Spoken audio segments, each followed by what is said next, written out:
Ladies, we are here tonight on the show. And tonight, basically, the biggest thing is, I guess, Logan Paul re-signs with WWE. Everybody knew this was going to happen, but it's official. Logan Paul re-signed with WWE.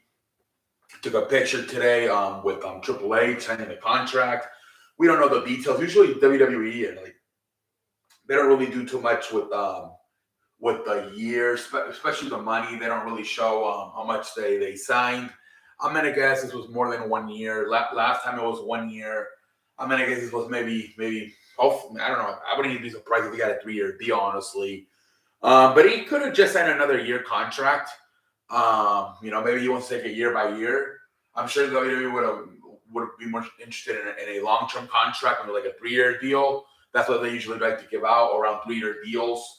But I don't know. Who knows what the deal was? They're not being specific. Maybe later on or in a few days they'll be more specific. Maybe he'll talk about on his podcast exactly what the deal is, how many years, potentially how much money.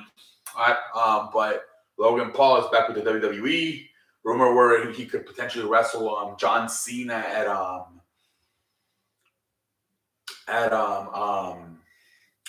SummerSlam this year in Detroit.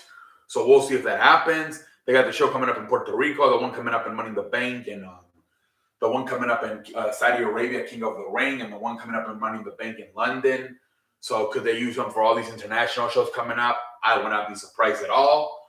I think there's a reason they signed them right away. It's only been a week since his contract expired. They re-signed them, so it's very possible they could be planning to use them for other international shows they got coming up in the next few months. And then even SummerSlam in August in Detroit.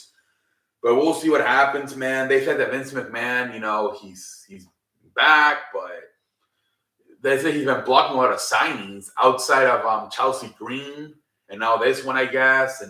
But they said that a lot of people have not been getting signed to WWE ever since Vince McMahon came back. So we'll see what happens. There's a report coming out that he's only going to have like 17-18% of the power once the deal is done with Edvinger and the WWE and the UFC merge as one single company. That he's not going to have so much power, at least when it comes to the final vote. I have no idea. We'll see. He did SmackDown. He wasn't on SmackDown. Let's see if he's on Raw tonight. They said the moral was much better on SmackDown. That people were more comfortable working without him on SmackDown than they were on Raw. But the approach is, let's see what happens. All the wrestlers are really wondering what the future holds for the WWE going forward. Is Vince McMahon or Triple H going to be head of creative? So we'll see what happens tonight on Monday Night Raw. But until next time, I'm out. Holla.